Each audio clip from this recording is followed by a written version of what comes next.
Hey, so if you are watching this video, you are either wanting to get your first tattoo, or maybe it's been a while and you want to go about it the proper way.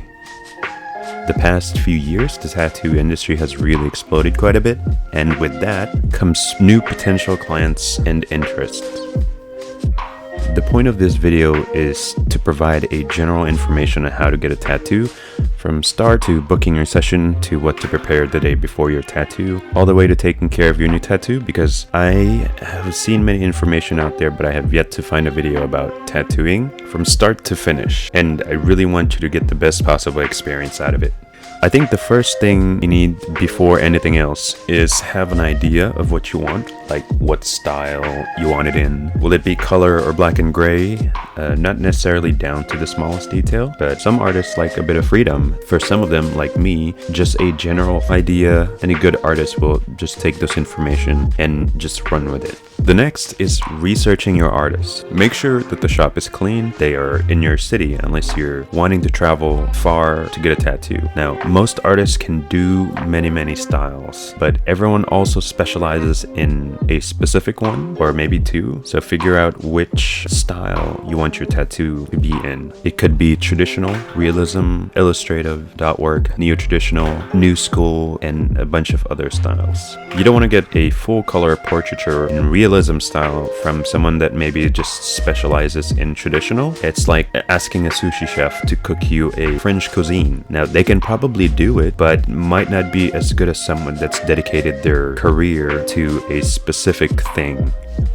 Number 2 is be prepared to pay. Everybody knows this, that tattoos can be very expensive. Some artists like to charge by the hour, some by the piece, by the day, or in my case, I like to do it per session. Most of my sessions take more than 4 or 5 hours, all the way to 10, 11, 12 hours.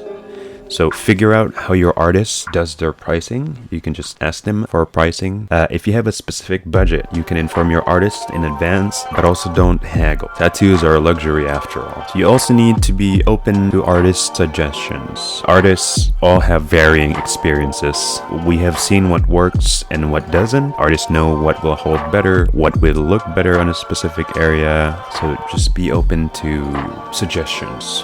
But ultimately, it is your tattoo, so I like to think of it as more of a collaborative work between my client and me. How do you prepare for a tattoo? Eating before your tattoo, very important. You can bring snacks and sugary drinks or food. This will help keep up your blood sugar levels, especially during long sessions. Start hydrating a few days before your session instead of just the night before. It just helps your tattoo artist with your skin. Your skin will be more supple, easier to work with, and a bunch of other good can come from it. Wear something comfortable. You could be sitting for a while, so you could bring a jacket or a sweater. It gets cold after a few hours of tattooing. Blood tends to rush to the area of trauma and it'll start to heal itself. So body temperature tends to go where the artist is tattooing. It is okay to be nervous. I like it when clients are nervous because it helps them with the pain. It's easier because adrenaline kicks in. And yeah, bring headphones or books, phone. Some artists like to talk, some don't. Some just put their headphones on and concentrate on their tattoo. Anything that helps your artist do great work, right? Another thing is bring your ID. Shops will need it for when you come in and sign a waiver. Okay, you'll hear this a lot. Do not drink the night before or right before your session because alcohol is diuretic, so it promotes water loss and can thin out your blood. Thinner blood obviously means you will bleed more during the tattoo, and that can make your artist's job harder than it's supposed to be. It is permanent, so I wouldn't risk it. Alright, aftercare. So you finally got your tattoo. Congratulations. Here are some general aftercare tips. Every artist has their own way of how they want their clients to take care of their tattoos. All is very good and you should listen to them. For me, I like to keep it very simple.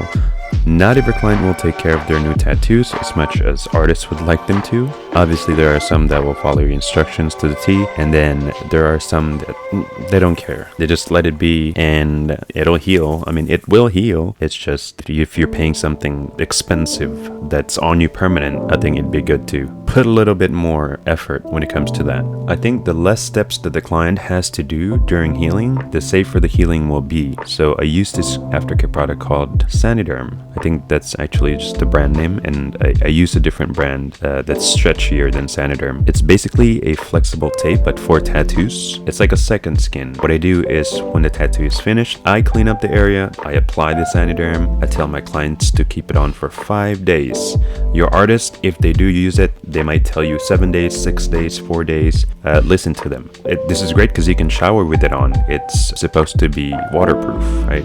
And then 5 days from the tattoo, I tell clients to peel it off, preferably in the shower. Sometimes it can get really messy and there's gonna be like fluid trapped underneath the tape. By the way, when that happens, it is normal. Don't freak out, it's just for a few days. So I like to have my clients run it under the hot water as it helps peel faster. You then wash it with antibacterial soap, and that's it. That's all you have to do. Now, the tattoo is still healing, but the skin has closed up by then. The Saniderm helps it heal much quicker versus doing it the old way, which is a lot of steps. Saniderm is breathable and water resistant at the same time. Some artists still don't use Saniderm, and that's okay, and stick with the traditional ways. So you get the tattoo, they clean you up, put ointment over the tattoo, and you wrap it with like saran wrap or cling film. You know, like the Reynolds wrap you find in the kitchen. In about an hour, or when you get home, you take it off. You make sure you wash it with unscented antibacterial soap. Make sure it's not a bar of soap. It's the hand pump that you want because you need to avoid any cross-contamination. You let it air dry or use a fresh paper towel, also with clean hands, and pat dry. Apply ointment, but just enough to cover the tattoo. If you put too much, your tattoo won't be able to breathe and it takes longer to heal. If you put too little, the tattoo dries up and the tattoo can scab because of the blood or fluid coming out. You don't want that. Scabbing can peel off prematurely and will strip the ink and sometimes leave a scar. And then you'll need some touch-ups. So you do this 2 to 3 times a day for the next few days until the wound basically closes up. After this is the peeling. This is the itchy stage and everyone's least favorite part. You do this for 2 to 3 times a day for the next few days, maybe a week, until the wound basically closes up. After this is the peeling stage. This is the itchy stage and everyone's least favorite part, including me. It's not so much the itchiness that's the problem, it's the fact that you can't really scratch it like you would a normal itch because you don't want to damage your tattoo. Normally people will pat the tattoo. I personally use the back of my nails to lightly scratch the area. On top of that, this will be the ugliest your tattoo is gonna look like. I mean, imagine like everything's all peeling. And so after the peeling is complete, you can now start using unscented lotion instead of the ointment. You don't have to, but it is optional, and it does help out with the rest of the healing a little bit. It's almost healed at that point, and that's it. This is probably going to be around the 2nd week mark. At that point, it is almost healed. So in short, the healing goes like this. In about a week, your tattoo would have already closed up. After a week, it'll start to peel. And on the 3rd week, your tattoo is basically healed. Healed enough that you can tattoo over it again if needed, or like a touch-up or something. And that's it. I hope you learned something today. Thanks for watching.